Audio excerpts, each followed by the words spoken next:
এই বছৰত আমি আৰু দুটা নতুন আঁচনি আনিছো।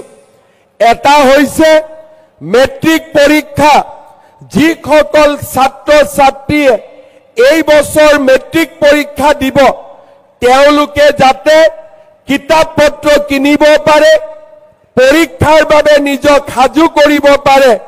15 নৱেম্বৰৰ পৰা মেট্ৰিক পৰীক্ষা নোহোৱালৈকে আমি তেওঁলোকক মাহত 300 টকাকৈ তেওঁলোকৰ একাউণ্টত আমি দি যাম, যাতে কোনো এগৰাকী ল'ৰা ছোৱালীয়ে টকাৰ অভাৱত নোট এখন কিনিব নোৱাৰাকৈ থাকে, কিতাপ এখন কিনিব নোৱাৰাকৈ থাকে।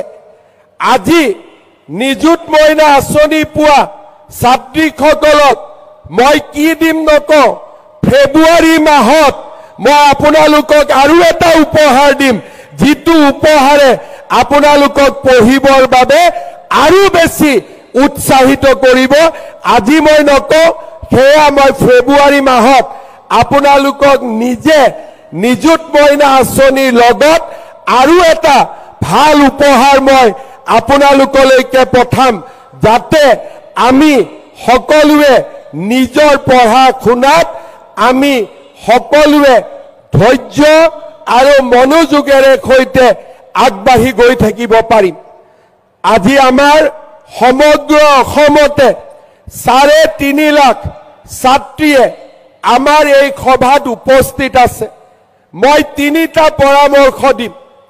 আমাৰ অসমত এটা ধাৰণা আছে যে ঘৰত যদি ছোৱালী, সেই ছোৱালীক আমি সোনকালে বিয়া দিব লাগে।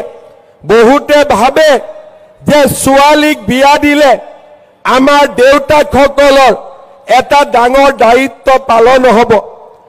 মই বিশ্বাস কৰোঁ আজি আমাৰ অসমত সেই পৰিৱেশ সলনি হৈছে আৰু সলনি হ'ব।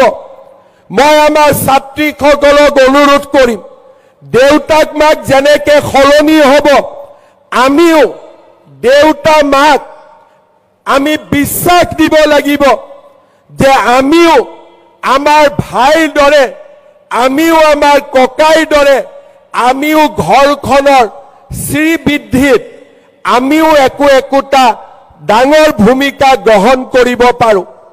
সেইকাৰণে আমি সদায় আমি আমাৰ পিতৃ মাতৃৰ প্ৰতি দায়বদ্ধ হৈ থাকিম।